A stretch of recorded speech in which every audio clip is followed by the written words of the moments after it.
Bonjour à tous. La saison en cours a déjà révélé plusieurs problèmes structurels. Le départ d'Inigo a forcé Flick à revoir sa défense. Les blessures de Pedri et Rafinha ont responsabilisé d'autres joueurs.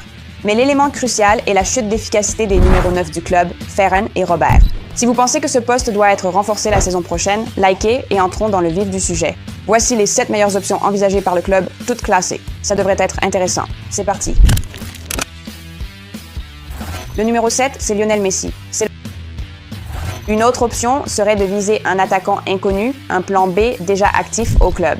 Vous vous souvenez de Hamza Abdelkarim, l'Erling Haaland égyptien? Le d'avant-centre, un nom intéressant est celui d'Armando González, 22 ans, de Chivas au Mexique. Il a marqué 17 buts en 25 matchs cette saison et il est l'un des numéros 9 révélations du moment. Le potentiel est évident. Le problème, c'est le prix. Environ 30 millions d'euros pourraient être nécessaires. Passons maintenant en revue les noms les plus populaires. Lorsque Laporta est revenu à la présidence, un nom revenait sans cesse, Erling Haaland. À cette époque, Laporta parlait de ses liens avec le Norvégien et au printemps 2021, il y a même eu des négociations avec le clan du joueur. Vous savez comment cela s'est terminé. En ce moment, Haaland a l'un des contrats les plus longs du football de haut niveau. Son contrat avec Manchester City court jusqu'à l'été 2034. Le prix minimum pour un transfert serait d'environ 200 millions d'euros. Ces deux faits suffisent à eux seuls pour comprendre à quel point c'est impossible.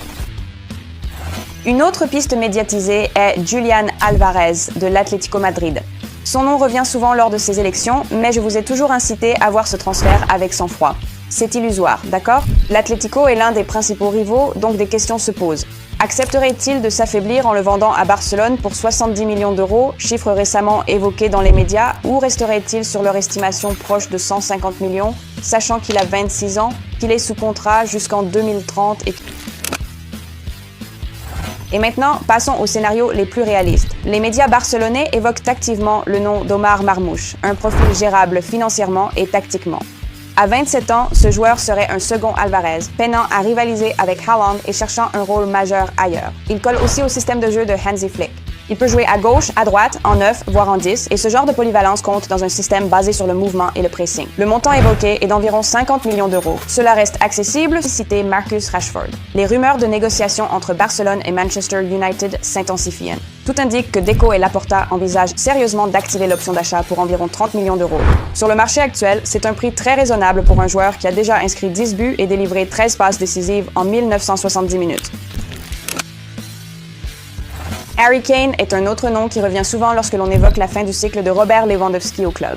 Il est tout à fait possible que ce soit la dernière saison de Lewandowski sous le maillot du Barça.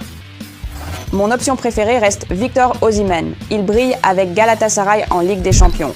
Actuellement, il compte 6 buts et 2 passes en 7 matchs.